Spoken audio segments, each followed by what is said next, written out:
ഞങ്ങളെപ്പോലെയുള്ള യുവാക്കൾക്ക് ഇങ്ങനെ ഒരു കാര്യം ചെയ്യാതിരിക്കുന്ന ഒരവസ്ഥ എനിക്ക് ജനിലൊരു ചെറിയ കുറ്റബോധം ഉണ്ടായിരുന്നു. നമസ്തേ നമസ്തേ, എല്ലാവർക്കും ഗുഡ് മോർണിംഗ്. ഇന്ന് നമ്മുടെ ഭാരതത്തിൻ്റെ ഭരണകർത്താക്കളുടെ വിധി അറിയുന്ന ദിവസമാണ് നമുക്ക്, അല്ലേ?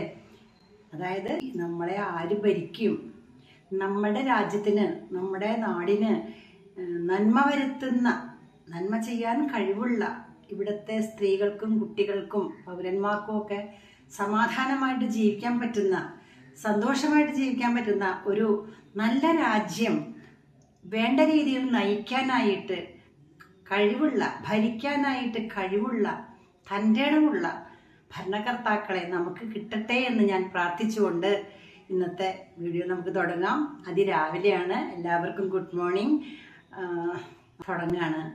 അതായത് ഇന്നത്തെ ബ്രേക്ക്ഫാസ്റ്റ് ഏറ്റവും സിമ്പിളായിട്ടുള്ള, നമ്മുടെ ഏറ്റവും കുട്ടിക്കാലത്ത് ഏറ്റവും പ്രാചീനമായിട്ടുള്ള കഞ്ഞിയിലേക്കാണ് പോണത്. അതും പൊടിയരിക്കഞ്ഞി.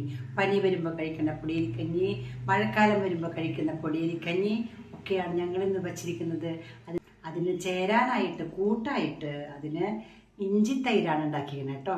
ഈ തൈരിൽ ഇഞ്ചിയും പച്ചമുളകും ഉപ്പൊക്കെ ഇട്ടുണ്ടാക്കിയ ഇഞ്ചി തൈരാണ്. അപ്പോൾ ഇഞ്ചി തൈര് ഉണ്ടാക്കിയാൽ ഒരു പ്രത്യേകതയുണ്ട്. ഇഞ്ചി തൈര് ഉണ്ടാക്കിയാൽ 108 കൂട്ടം കറികൾക്ക് തുല്യമാണ് ഇഞ്ചി തൈരെന്ന് പറഞ്ഞിട്ടില്ലേ? പരരുചി പറഞ്ഞില്ലേ? എനിക്ക് 108 കൂട്ടം കറികൾ വേണമെന്ന് പറഞ്ഞപ്പോൾ ഗൃഹനാഥൻ്റെ മകളായ പഞ്ചമി പറഞ്ഞു, എന്നാൽ ഞാൻ ഉണ്ടാക്കിക്കൊള്ളാന്ന് പറഞ്ഞ് ഇഞ്ചി തൈര് ഉണ്ടാക്കിയില്ലേ? ആ ഇഞ്ചി തൈര് ഉണ്ടാക്കിയാണ് കേട്ടോ. നമുക്കത് കൂട്ടി കഞ്ഞി കുടിക്കാം. അത് കഴിഞ്ഞിട്ട് റിസൾട്ട് കേൾക്കണ്ടേ? ഇതാണ് പൊടിയരിക്കഞ്ഞി. കണ്ടുവോ? നല്ലോണം വെള്ളമൊക്കെ ഉണ്ട്. കുക്കറിൽ വെച്ചതാണ് ഞാൻ. 1/2 ഗ്ലാസ്സേ വെച്ചുള്ളൂ കേട്ടോ. എങ്ങനെയുണ്ട്? നല്ല സൂപ്പറായിട്ടുണ്ട്. രാവിലെ നല്ലതല്ലേ കഞ്ഞി. ഇത് ഇഞ്ചി തൈര് കേട്ടോ. കണ്ട ഇഞ്ചി തൈര് ജസ്റ്റ് എടുത്തില്ലേ? ഇഞ്ചി തൈര് എടുത്തു. ജേഷ്ഠയുടെ കഞ്ഞൂടി കഴിയാറ്. എന്താ ജേഷ്ഠ നോക്കണം? സൗണ്ട് അല്ലേ? സൗണ്ട് അല്ലേ ടീച്ചറെ? ടി വി വെച്ചത് അല്ലേ? അത് ശരി. ഇടക്കിടക്ക് നോക്കണുണ്ട് ഒരാള്. ഇന്നെല്ലാവരുടെയും ശ്രദ്ധ ടി വിയിലേക്കാണ്. ശ്രദ്ധിക്കുകയാണ് ആരാ ജയിക്കണേ, ആരാ തോൽക്കണേന്നൊക്കെ. എന്തായാലും നമുക്ക് വേഗം കഞ്ഞിയൊക്കെ കുടിച്ച്, പൊടിയരിക്കഞ്ഞിയും പിന്നെ ഇഞ്ചി തൈരും കൂട്ടി കഴിച്ച് വേഗം പണി കഴിച്ച് റിസൾട്ട് കേൾക്കാനായിട്ടിരിക്കാം.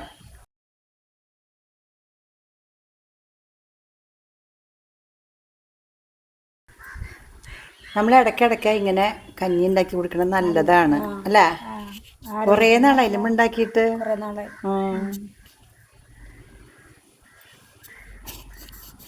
ഇന്നലത്തെ അവിയലിരിക്കില്ലായിരുന്നു ജയശ്രീ? വേണോ? എനിക്ക് വേണ്ട അവിയല്. ഇത് ഇഞ്ചി തൈരഞ്ഞി ഉണ്ടായാൽ മതിയില്ല, വേറെ അധികം കറികളൊന്നും വേണ്ട.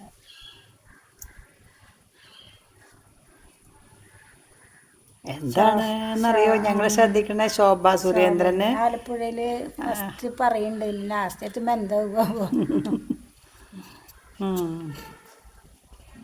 സുരേഷ് ഗോപി ജയിക്കണമെന്നുണ്ടായിരുന്നു. ആണോ? സുരേഷ് ഗോപി ജയിച്ചിട്ടുണ്ടെങ്കിൽ ജയശ്രീ ജാഥയ്ക്ക് പോലേ? ജയ് വിളിക്കാൻ പോണല്ലേ ജയശ്രീ? നമ്മളിതുപോലെ പൊടിയേരി വെക്കണ പോലെ തന്നെ ചാമരി കൊണ്ട് കഞ്ഞി വെക്കാം.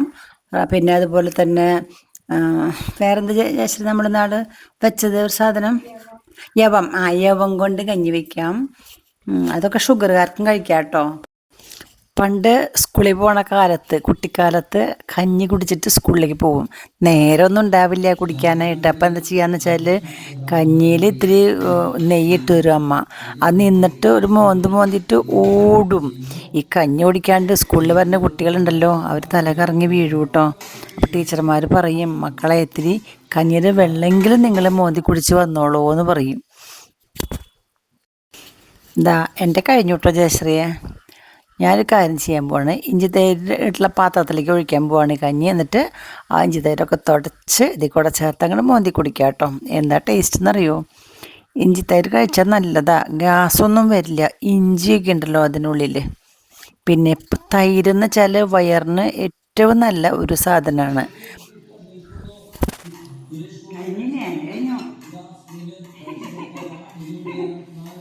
ശരി കേട്ടോ. കുറേ കാലത്ത് പറയാനുണ്ട്, പിന്നെ പറയാം കേട്ടോ.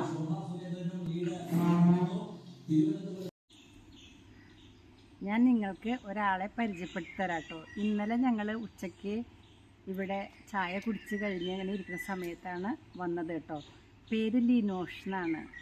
മുൻപ് നിങ്ങൾക്ക് ഞാൻ പരിചയപ്പെടുത്തി തന്നിട്ടുള്ള ആൾ തന്നെയാണ്. അപ്പോൾ ആളിവിടെ അടുത്ത് ഒരു വീട്ടിൽ കുറച്ച് വർക്ക് ചെയ്യുന്നുണ്ട്. ആളുടെ വർക്ക് എന്ന് വെച്ചാൽ ഈ സ്റ്റോൺ വർക്കാണ്. അവരുടെ ഒരു കമ്പനി ഉണ്ട്, അതിൻ്റെ പേര് റിച്ച് സ്റ്റോൺ ആർട്ട് എന്നാണ് കേട്ടോ. റിച്ച് സ്റ്റോൺ ആർട്ട് ചെയ്യുന്ന ആളുടെ പേര് ലിനോഷ്. അപ്പോൾ ലിനോഷ് ഇന്നലെ ഇവിടെ വന്നിരുന്നു. നമ്മുടെ മുറ്റത്തും ഇവിടെ ഒക്കെ ചെയ്തത് ആൾ തന്നെയാണ്. അപ്പോൾ ആളിടയ്ക്ക് വരും, ഈ പ്രദേശത്തേക്ക് വരുമ്പോൾ ഇവിടെ വന്നിങ്ങനെ നോക്കും, എങ്ങനെയുണ്ട് എൻ്റെ വർക്ക്, ഇവർക്ക് ഇഷ്ടം തന്നെയല്ലേ, ഇഷ്ടമായിട്ടില്ലേ, എന്തെങ്കിലും കുറവുണ്ടോ എന്നൊക്കെ നോക്കുകയും ചെയ്യും. പിന്നെ നമ്മുടെ ഒരു സുഹൃത്ത് എന്ന രീതിയിൽ ഇവിടെ വന്ന് കുറച്ച് നേരം വർത്തമാനമൊക്കെ പറഞ്ഞിട്ട് പോവുള്ളൂ ആൾ. അപ്പോൾ എന്നോട് ഇന്നലെ ഒരു പുതിയ കാര്യം പറഞ്ഞു, ടീച്ചറെ ഞാനൊരു പുതിയ ചാനൽ തുടങ്ങി എന്ന്. ആവശ്യമാണ് കേട്ടോ, ലിനോഷിനൊരു ആവശ്യമാണ് ചാനലിൻ്റെ. കാരണം ആൾ ചെയ്യുന്ന വർക്ക് പുറത്തുള്ള ആൾക്കാരെ അറിയാനായിട്ട് ഈ ഒരു ചാനൽ വളരെ ഉപകാരപ്പെടുന്നു. എനിക്ക് തന്നെ അറിയാം. ഞാൻ പറഞ്ഞിരുന്നു കേട്ടോ തുടങ്ങിക്കൂടെ എന്ന് ചോദിച്ചു. അപ്പോൾ ആൾ പറഞ്ഞ ഒരുപാട് വർക്കുണ്ട് ടീച്ചറെ, അപ്പോൾ ഞാനത് എങ്ങനെ ചെയ്യാനാ, എനിക്കൊക്കെ കൂടി മാനേജ് ചെയ്യാൻ കൂട്ടിയേ കൂടില്ല എന്ന് പറഞ്ഞു. ഒരു ക്യാമറാമാൻ വേണം, എഡിറ്റ് ചെയ്യാൻ ഒരാൾ വേണം, അങ്ങനെ കുറേ ബുദ്ധിമുട്ടൊക്കെ ഉണ്ടല്ലോ. അപ്പോൾ അതിനൊക്കെ ബുദ്ധിമുട്ടല്ലേ, പിന്നെ സമയവും ഇല്ല എനിക്ക്, എല്ലായിടത്തും എത്തണ്ടേ എന്നൊക്കെ പറഞ്ഞു. ഞാൻ പറഞ്ഞു അതൊക്കെ നടക്കുന്നേ, തുടങ്ങിക്കോളാം അങ്ങോട്ട് എന്ന് പറഞ്ഞു. അങ്ങനെ എന്തായാലും ആൾ സന്തോഷമായിട്ട് പറയും, ടീച്ചറെ ഒരു കാര്യം പറയാനാണ് ഞാൻ വന്നത്, ഞാൻ പുതിയ ചാനൽ തുടങ്ങിയിട്ടോ എന്ന് പറഞ്ഞിട്ട് ആളുടെ ഫോണിൽ എന്നെ കാണിച്ചു തന്നു. മാത്രമല്ല കുറച്ച് നേരം സംസാരിച്ച് ഇരുന്നു. അപ്പോൾ നിങ്ങൾക്ക് ഞാനത് കാണിച്ചു തരാം, ഞങ്ങളുടെ ആ സന്തോഷം, സൗഹൃദം, സംഭാഷണമൊക്കെ. അപ്പോൾ നിങ്ങൾക്ക് താല്പര്യമുണ്ടെങ്കിൽ ആളായിട്ടൊന്ന് ബന്ധപ്പെട്ടാൽ അവർ ചെയ്തു തരും.